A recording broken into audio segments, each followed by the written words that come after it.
Okay, so my name is John Harrington, and I am the president of Solar Costa Rica. I have been in the solar business a long time, according to solar people. Not really. Is that 4 or 5 years is a long time in this business. I've been a contractor for 30-some years. I don't want to count those. And so this is a new opportunity for me. I looked at solar as a potential of doing something that's sustainable and more so than what I've done in the past. This is part of the reason we hooked up with in Tierra with doing SIPs construction. I think that there's issues with the current construction model here in Costa Rica as well as other places in the world where, you know, the status quo is not necessarily the best thing. There are a lot of things in, and just a brief point about the previous presentation by Charlie, I've looked at being an energy auditor with a BPI certification. I also have a Building Energy Sustainability certification. I look at how the existing structures are here in Costa Rica, and a lot of what I looked at was in Guanacaste area and further south, and what you find are a lot of hotels that have been there forever. Well, not forever, 20 years. And they were built for natural ventilation, and now they have a clientele that requires air conditioning. And yet we still operate the air conditioning with jalousie windows, maybe panels that are missing, no insulation in the roof. And when I speak to the hotel owners about the potential of fixing this problem, their reply is, well, we just pass it on to the consumer.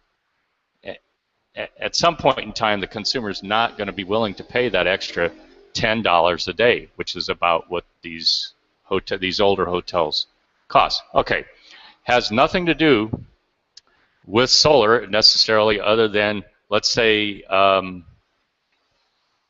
the cheapest energy there is. I got this question at one point in time, and people were saying, oh, it's coal, it's this and that. The answer from the presenter was, it's the energy you don't use. So what we like to do with in our concept of putting in solar is, let's reduce our energy consumption to start with, and then put on an energy production system that will produce that amount of energy, rather than the idea of let's blast it with as much as we can and waste along the way. So, okay, that's I'm off the stump, preaching. Anyway, what we're looking at here is why would you install solar in Costa Rica, and what's involved today in that process or thought process.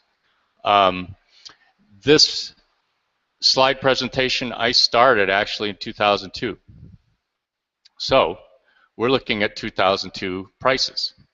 And when I went through this slideshow to change it a little bit for this presentation, I noticed, wait a minute, this is still 13 cents a kilowatt hour and 26. That doesn't exist today. So if we move forward to 2013, now we're at 17.6 cents a kilowatt hour for the first 200. There is no 200 to 300 slot anymore. You just jump right there to 31.8. That was last year. This is actually half of this presentation comes from a presentation I put together, and the other slides are actually from a thesis that was written by Tony Weigel, I would say, in German. I know Tony Weigel, who is German, and wrote a 100-page thesis on solar energy potential in Costa Rica, and that was published in January of 2014. If you're into reading more about what these slides, what's behind these slides, I find it a good read, but you know, 100 pages, and I can't read it when I'm going to bed and get that far. So You know, the question is here is which side are you on? Renewable energy. Costa Rica has a carbon neutral mandate of 2021, and they've been very slow to move in that direction. You know, Central American countries have relied on Hugo Chavez's generosity in trying to improve his relations. Hugo's dead now, and Costa Rica is not as big of an issue with that as, say, Nicaragua is, that their prices went up dramatically after Hugo passed on. But Costa Rica has a large amount of their energy use comes from imported, not a large amount, but enough that it really creates an issue in pricing from imported oil and bunker fuel. When you do, if we're looking at, you know, the altruistic point of producing clean power with solar energy systems, there is a cost of manufacturing ecologically and so on. That generally is, it becomes carbon neutral after 2 years of installation. So when you're looking at a system that, I've had inspectors that have failed when I tried to use zip ties. Now I use a stainless steel cable that's coated because of that. And they said, you know, you're putting a 50-year system up there, and I don't think zip ties will last that long. So when you're looking at a quality installation, you can't use shortcuts. So where does the energy come from? In Costa Rica, these are the potentials. You have the wind potential of 1,647 megawatt hours a year of wind potential, and there is some really good wind. I've looked at several projects here, ranches, and there's been some resistance on getting it going from powers that be. There's a lot of projects that could be put in with more wind power, and those are in the class, ones I looked at were in class 4 and 5 wind. When you look at West Texas in the United States, which has been has the largest wind farms in the world, they're doing that in class 3 wind. So the wind potential here is actually better when you get up in the north part of the country than in places that we're doing it in the U.S. Solar potential, that's a little exaggerated, 144 million megawatt hours a year. That would be as if you cover the entire country. So there wouldn't be any trees or anything left. You can't necessarily count on that, but that just does show exactly how much solar power there is potential. Coal reserves, there's none. Natural gas reserves, 0. Oil reserves, 0. So where does the energy come from here in Costa Rica? Tony's charts here shows in 2002 the installed capacity is 63% hydro, which is great for Costa Rica that you have all of this hydro. That's the only way you could look for that carbon neutral mandate in 2021. 8% is installed as geothermal, which Dr. Hugo reminded me is not renewable energy because that is fossilized water reservoirs that run geothermal. So when that water runs out, so does the geothermal.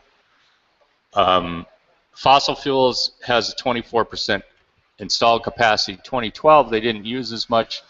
That has bumped up higher. They use 9%.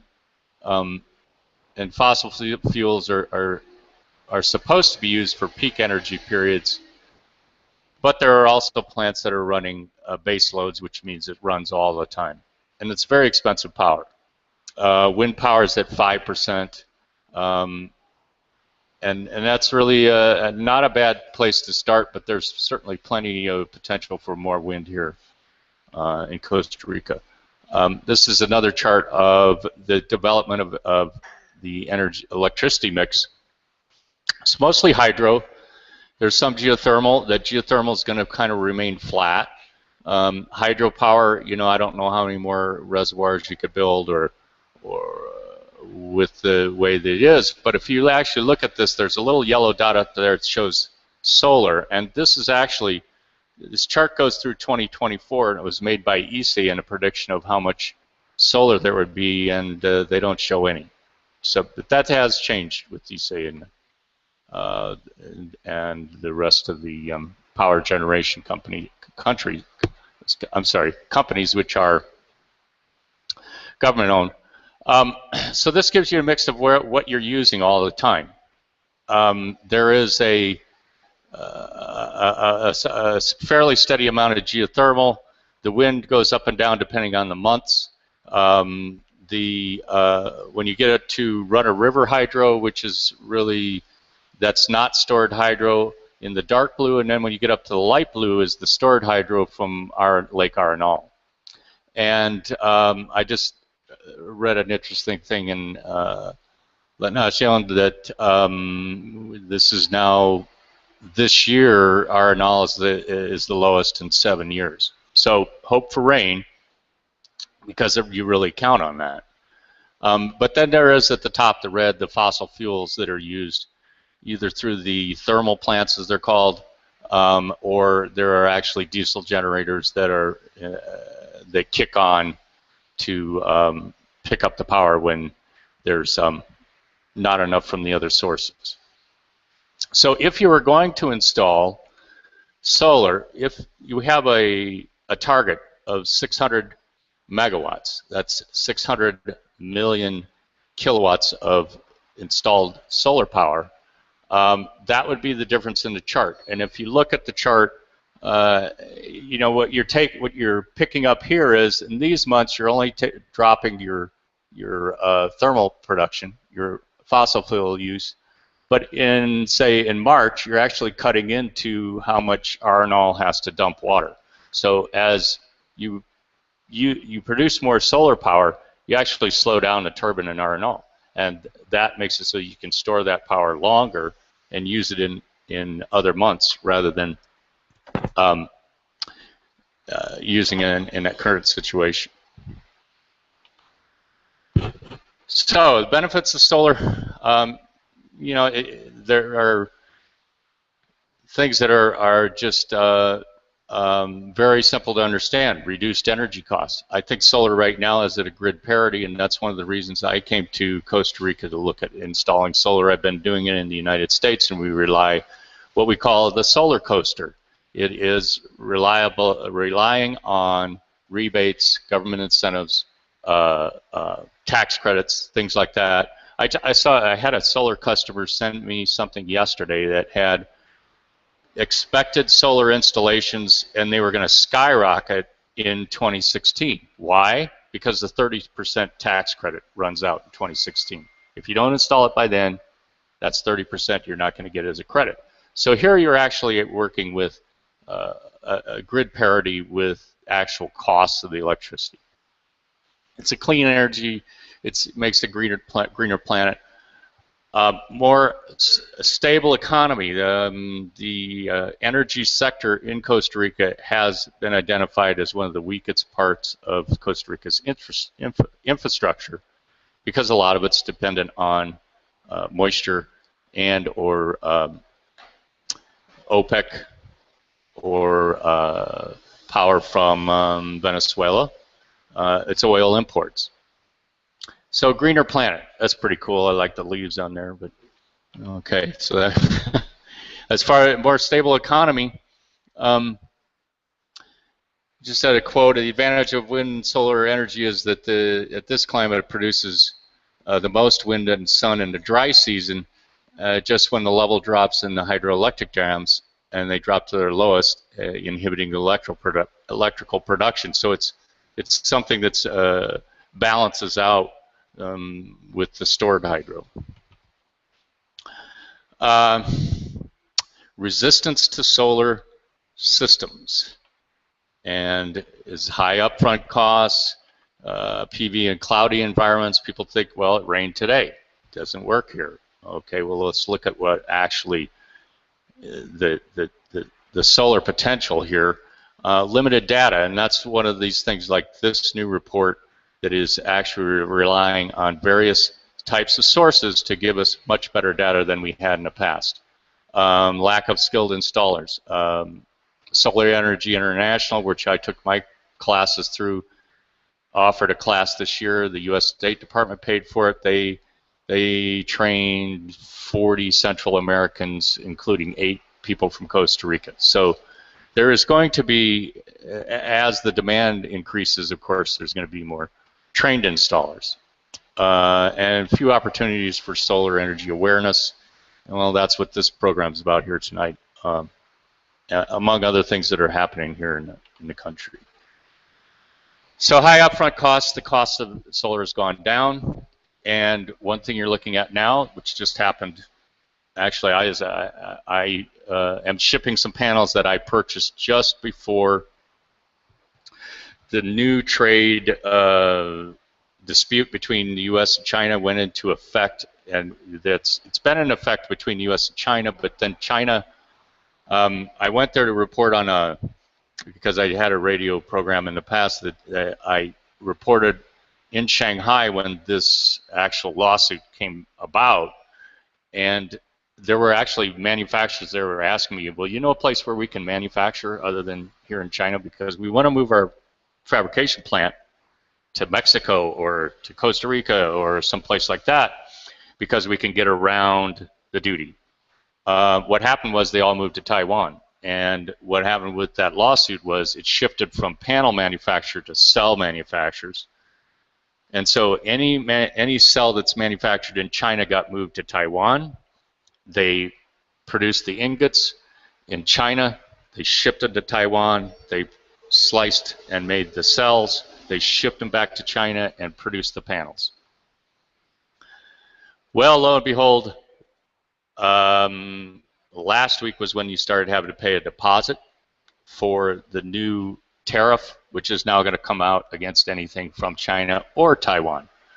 So what's going to happen is that's really going to shift where they're going to manufacture over the long term. The short term means China's going to start dumping panels on non-U.S. or European markets, and they've been doing that. And the trade dispute was about that they were dumping panels. They were selling panels below cost to the outside of China to other markets, which sounds like a subsidy to me. They were subsidizing panels. And my opinion was, if the Chinese want to pay a subsidy, I'll take their money too.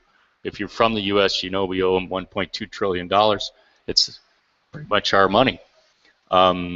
So, one of the gentlemen here asked, where do your panels come from? I have Canadian solar panels that are coming down here. They're made in China. I'm buying Chiori panels. They're made in China. At one time, we were trying to buy made in USA, but those companies folded because they were not able to compete, either with the low cost of labor and having been there and seeing those factories, I don't know that anybody would really, in the United States, would live in a factory town like that and live their whole life around working in that factory. But that's the way it is in that system right now. So as far as high upfront costs, the costs are now about 20% for panels what they were in 2008. And so if you look at this, this was a building that I had in Colorado, and we installed panels along over all of that shingle roof. The rest of it it's actually a greenhouse with a polycarbonate roof on the rest of it. And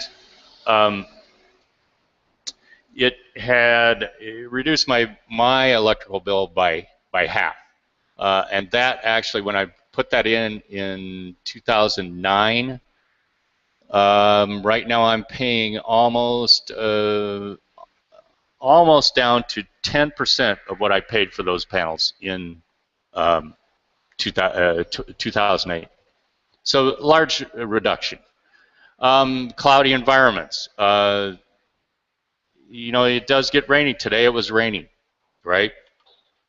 But if you look at maps that have been drawn, these are in 2002 and 2006, you'll find that as far as power production potential, the Central Valley, which are those two dots there in, I'm sorry, the yellow right below those two dots, which are the volcanoes over there, it has a very high production potential. And so limited data in opportunities for energy awareness, I've found through installing solar systems is, my opinion is the children are the place to move this forward because they get it. They really get it. And as far as skilled installers, I mentioned the schools in Liberia and so on. So this is the old map that we used, and this is from NREL, National Renewable Energy Laboratory, in Golden, Colorado. And this is the resolution that we were using in the past. So this entire area of Guanacaste was considered to have, what does it say, 6 to 6.5 sun hours a day.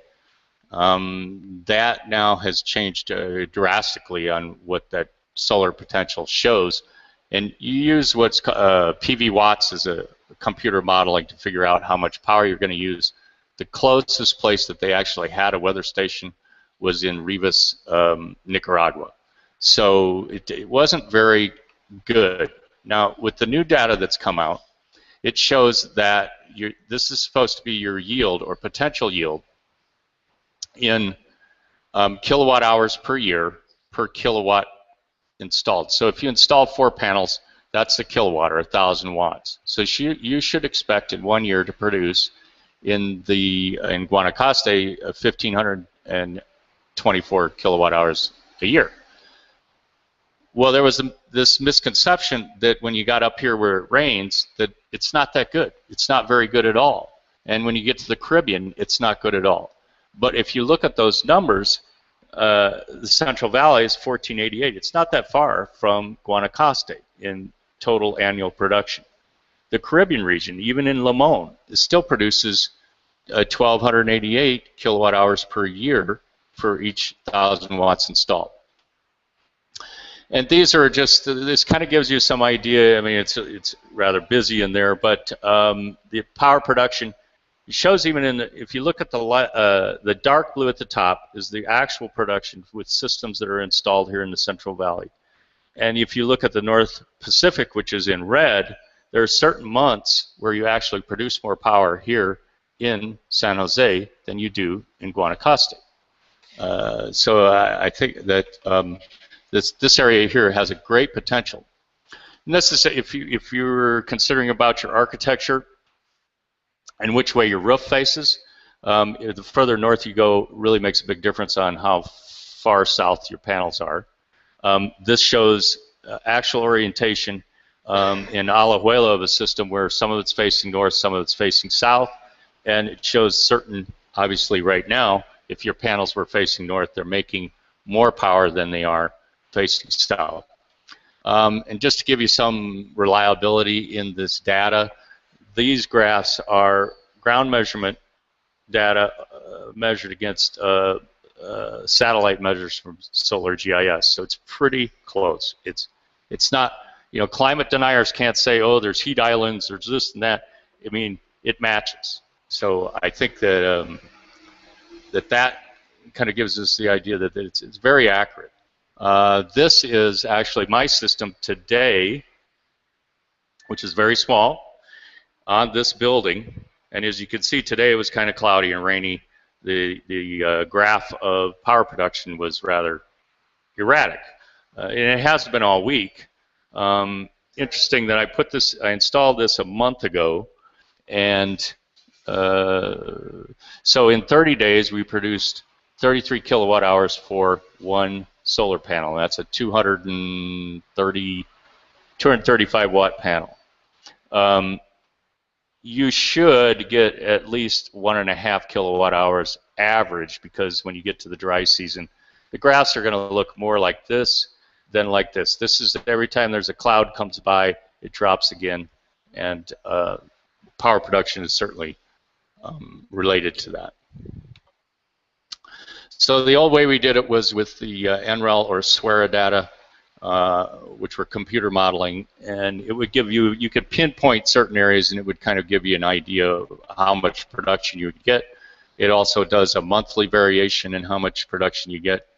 And getting back to, this is the kind of resolution we were using when we were looking at that. It's not that great. So as I mentioned before, there's better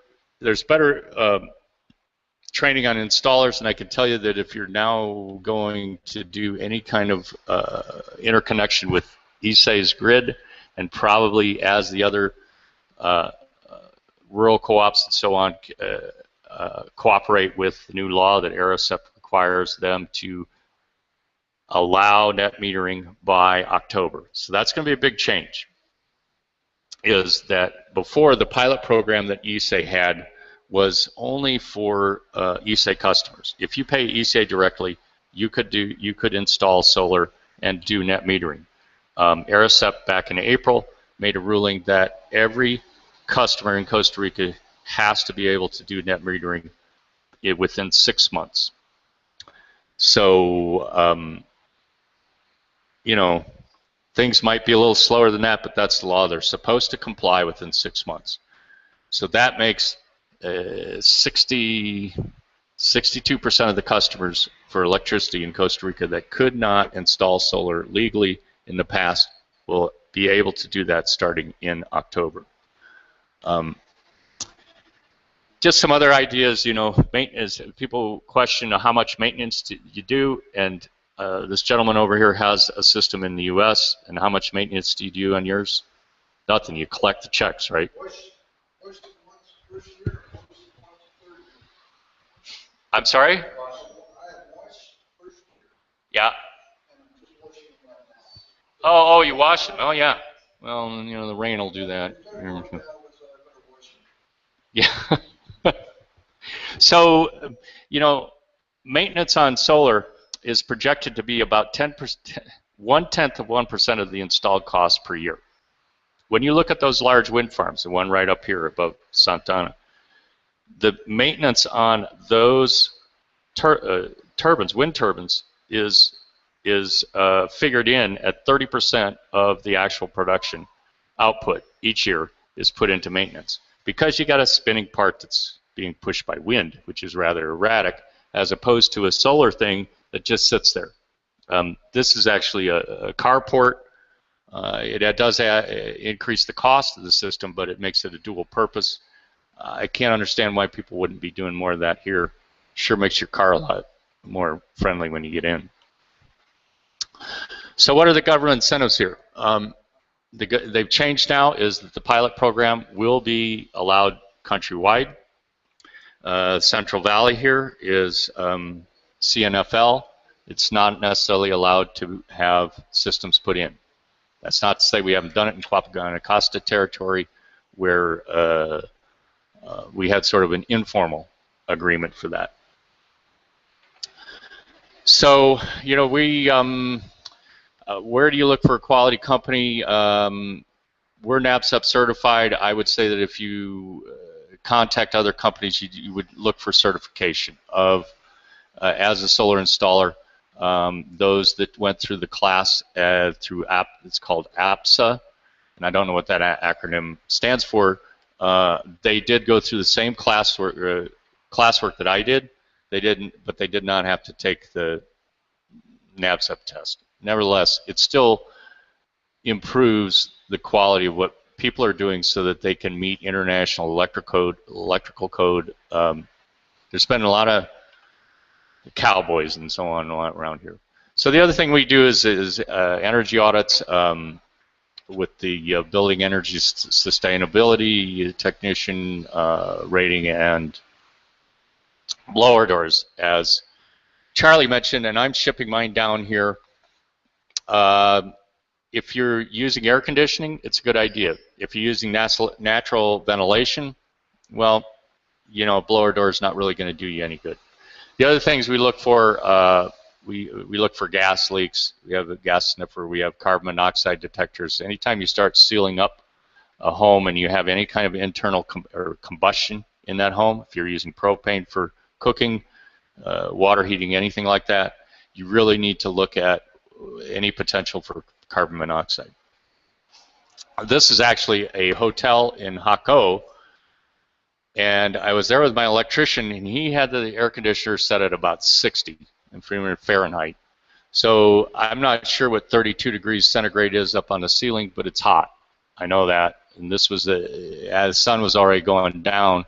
Metal roof. a corrugated steel roof with just a suspension ceiling hung in there, and that's the insulation. Maybe it's a very small amount. So this is where I, want to sell the SIPs idea. Air leakage, same thing we do with the blower door tests. And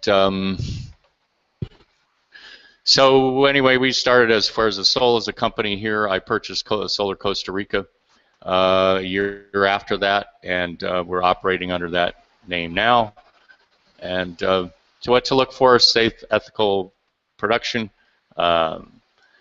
engineered to withstand high winds, and as I'm importing racking from S-Flex Racking company out of Germany. They've done 3.5 gigawatts of solar installation, and that is something I think you're going to see a lot more. I've seen some pretty crazy racking situations. We did this project in Guanacaste and Playa Grande for a company that had a restaurant, bar, a discotheque, 5 cabinas. We did some small solar installation. We also did some other energy efficiency measures, and they reduced their energy bill to 1/3 of what they had before. So that, I thought that was rather impressive. This chart is just if you go to PV Watts and you look for how much power production you can do, you end up with a chart like that that tells you how much per month and then how much per year. That's an S-Flex rack.